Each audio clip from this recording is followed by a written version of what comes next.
আমরা যদি প্রশ্ন করি, ও আল্লাহ, তুমি যদি আমাদের বন্ধু হও, আমাদের জন্য কি উপকার করবে, আমাদের জন্য বকশিশ কি দিবা, হাদিয়া কি দিবা? আল্লাহ বলেন, গোলাম, আমি আমার কুদরতি হাত দিয়ে তোমার হাতটা চেপে ধরবো। শুধু তাই নয়, হাত ধরে ক্ষান্ত থাকবো না, এই হাত ধরে হেদায়েতের পথ, আলোর পথ, জান্নাতের পথ পর্যন্ত তোমাকে পৌঁছিয়ে দেব। চিৎকার করে বলুন সুবহানাল্লাহ। আমার আল্লাহ বলেন, ও গোলাম, মুখের মধ্যে সেলাই করে দেওয়া হবে, তোমাদের হাতের জবান খুলবে, পা সেদিন সাক্ষ্য দেবে।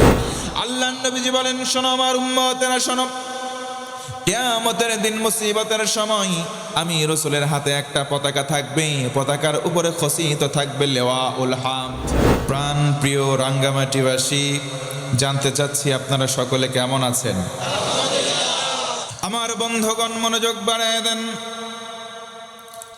আখিরুজ জামান, আমরা শেষ জামানায় পদার্পণ করলাম। আল্লাহ বলেন, গোলাম, তুমি কি করবা শুনে নাও। ওয়ামা খলাকতুল জিন্না ওয়াল ইনসা ইল্লা লিয়াবুদুন।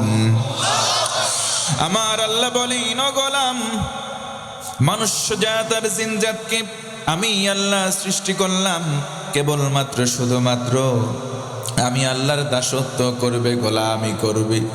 ও মুসলমান, বলেন তো আমরা গোলামি করব কার? আমার আল্লাহ বলেন, গোলাম, যদি আমি আল্লাহকে বলো রব, আল্লাহ তুমি আমার রব, আল্লাহ তুমি আমার সব, এই কথা বলবার পর যদি কেউ অটল থাকে, অবিচল থাকে, আল্লাহ বলেন, গোলাম, দেরি করব না, দুইটা পুরস্কার দেব। মুসলমান, বলেন তো আমাদের রবের নামটা কি? আল্লাহ রাব্বুল আলামিন বলেন, ইন্নাল্লাযীনা ক্বালু রাব্বুনাল্লাহু সুম্মা ইসতাকামু তাতানাজ্জালু আলাইহিমুল মালায়েকা আল্লা তাখাফু ওয়া লা তাহজানু ওয়া আবশিরু বিল জান্নাহ আল্লাতী কুনতুম তুআদুন। আমার আল্লাহ বলেন, ও গোলাম, নিশ্চয় যারা বলবে আল্লাহ তুমি আমার রব, তুমি আমার সব, আল্লাহ বলেন, বান্দা, দুইটা পুরস্কার দেব। সুবহানাল্লাহ। নাই নাম্বার 1, 1 নম্বর পুরস্কার হলো, তুমি যখন মারা যাবা, অন্তিম লগ্নে যখন যাবা মুসলমান, তখন আল্লাহ বলেন, রহমতের ফেরেশতা তোমার কাছে পাঠিয়ে দেব। পড়ুন সুবহানাল্লাহ। ফেরেশতা এসে তোমার কর্ণকুহরে বসে যাবে, ডেকে বলবে, কোনো ভয় নাই, কোনো চিন্তা নাই, ওয়া আবশিরু বিল জান্নাহ, জান্নাতের শুভ সংবাদ গ্রহণ করো। আমরা যদি প্রশ্ন করি, ও ফেরেশতা বলো, কোন জান্নাতের শুভ সংবাদ? ফেরেশতারা বলবে, আল্লাহর বান্দা, আল্লাতী কুনতুম তুআদুন, ওই জান্নাত, যেই জান্নাতের ওয়াদা আল্লাহ করেছেন। আলমে আর রুহার মধ্যে, রুহের জগতে আমার আপনার মালিক আল্লাহ যেই ওয়াদা করলেন, সেই ওয়াদা মতো আমাদেরকে জান্নাত দান করা হবে। পড়েন তো সুবহানাল্লাহ। তোমার কলিজায় যদি বিন্দু পরিমাণ ঈমান থাকে, তুমি যদি মুমিন হও, আমি আল্লাহ বললাম, আমি আল্লাহ নিজেই তোমার বন্ধু হয়ে যাব। পড়েন সুবহানাল্লাহ। আমরা যদি প্রশ্ন করি, ও আল্লাহ, তুমি যদি আমাদের বন্ধু হও, আমাদের জন্য কি উপকার করবে, আমাদের জন্য বকশিশ কি দিবা, হাদিয়া কি দিবা? আল্লাহ বলেন, গোলাম, আমি আমার কুদরতি হাত দিয়ে তোমার হাতটা চেপে ধরবো। শুধু তাই নয়, হাত ধরে ক্ষান্ত থাকবো না, এই হাত ধরে হেদায়েতের পথ, আলোর পথ, জান্নাতের পথ পর্যন্ত তোমাকে পৌঁছিয়ে দেব। চিৎকার করে বলুন সুবহানাল্লাহ। একদিন নবীজি বসে আছেন, কিছু সাহাবী সামনে বসা ছিলেন। একজন পিছন দিক থেকে নবীজি বরাবর এসে বসলেন, আরজ করলেন, মাতাস-সাআতু ইয়া রাসূলুল্লাহ, নবীজি বলেন না, কিয়ামতটা কবে হবে?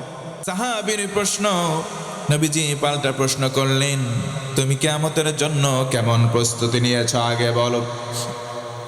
আল্লাহ রাব্বুল আলামিন বলেন, ইয়াউমা ইয়াফিরুল মারউ মিন আখিহি ওয়া উম্মিহি ওয়া আবি ওয়া সাহিবাতিহি ওয়া বানি। আল্লাহ বলেন কিয়ামতের দিন ভাইকে দেখে ভাই পালাবে, স্বামীকে দেখে স্ত্রী পালাবে, বাপ মাকে দেখে সন্তান, সন্তানকে দেখে বাপ মা, সবাইকে দেখে পালাবে। ওই দিনটা সহজ না কঠিন? তাফসিরে মুফাসসির বলেন একটা মা জান্নাতি, তার সন্তান জাহান্নামী।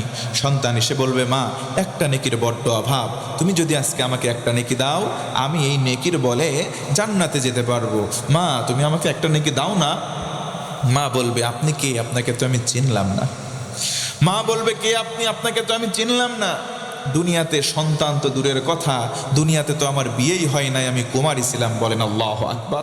আল ইয়াউমা নাখতিমু আলা আফওয়াহিহিম ওয়া তুকাল্লিমুনা আইদিহিম ওয়া তাশহাদু আরজুলুহুম বিমা কানু ইয়াকসিবুন। আমার আল্লাহ বলেন, ও গোলাম, মুখের মধ্যে সেলাই করে দেওয়া হবে, তোমাদের হাতের জবান খুলবে, পা সেদিন সাক্ষ্য দেবে। আল্লাহ রাসূল বললেন, সাহাবী ওই দিনের ব্যাপারে তোমার প্রস্তুতি কেমন আগে আমাকে বলো। জোরে বলুন সুবহানাল্লাহ। সাহাবী বললেন, ইয়া রাসূলুল্লাহ লা কাসীরিম মিনাস সালাত, তেমন কোন নামাজ নাই, ওয়ালা মিন সাওমিন, তেমন কোন রোজা নাই, ওয়ালা মিন সাদাকাতিন, তেমন কোন দান নাই, ওয়ালাকিন্নী উহিব্বুল্লাহ ওয়া রাসূলাহু, তবে আমি আল্লাহ এবং রাসূল এই দুইজনকে আমি নিজের চাইতেও বেশি মহব্বত করি। নবীজি বললেন, আর কোনো টেনশন নাই। নবীজি বললেন, আর কোনো ভয় নাই। দুনিয়াতে যার সাথে যার মহব্বত, তার সাথেই তার কিয়ামত, হয় জান্নাত না হয় জাহান্নাম। ভিন্ন হাদিসে নবীজি বলেন, মান আহাব্বা সুন্নতি ফাকাদ আহাব্বানি ওয়া মান আহাব্বানি কানা মাই ফিল জান্নাহ। নবীজি বলেন, মান আহাব্বা সুন্নতি ফাকাদ আহাব্বানি, যারা আমার সুন্নাহকে ভালোবাসলো সে যেন আমি রাসূলকে ভালোবাসলো, আর যে আমি রাসূলকে ভালোবাসবে জান্নাতে দুইটা আঙ্গুলের মতো পাশাপাশি থাকবো। জোরে বলুন সুবহানাল্লাহ। এই জন্য বলেন তো, নবীর সঙ্গে জান্নাতে থাকতে চাই কি চাই না? আল্লাহর নবীজি বলেন, শোনো আমার উম্মতেরা, শোনো, কিয়ামতের দিন মুসিবতের সময় আমি রাসূলের হাতে একটা পতাকা থাকবে, পতাকার উপরে খচিত থাকবে লিওয়াউল হামদ। এই হামদের পতাকাবাহী আল্লাহর নবীজি অগ্রসর হবেন, জান্নাতের মধ্যে করা নাড়বেন। গেটের দ্বার রক্ষী ফেরেশতা বলবে, মান আনতা, কে গো তুমি, পরিচয় দাও। নবীজি বলবেন, আনা মুহাম্মদ সাল্লাল্লাহু। ফেরেশতারা বলবে, ও নবীজি আপনার জন্যই অপেক্ষারত।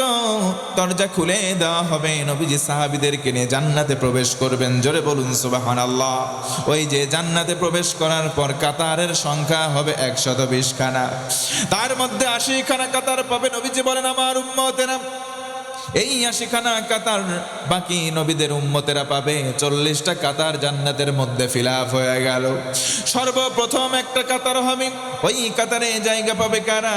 নবীজি বলেন, আল্লাযীনা ইয়াহমাদুনাল্লাহা ফিস সাররাই ওয়াদ দাররা, সুখে দুঃখে যারা মালিকের প্রশংসা করত তারা ওই জায়গায় জায়গা পাবে, জান্নাতের প্রথম কাতারে স্থান পাবে। ও মুসলমান, সুখে দুঃখে প্রশংসা করব কার? এক চিৎকার করে বলেন তো আলহামদুলিল্লাহ। এই প্রশংসা করব কখন?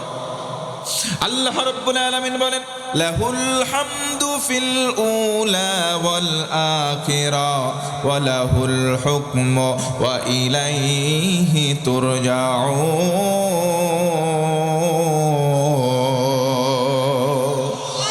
আল্লাহ বলেন, প্রতিটা কাজের শুরুতে, প্রতিটা কাজের শেষে প্রশংসা করো আল্লাহর। কারণ কি? ওয়া ইলাইহি তুরজাউন, ফিরতে হবে কার দিকে?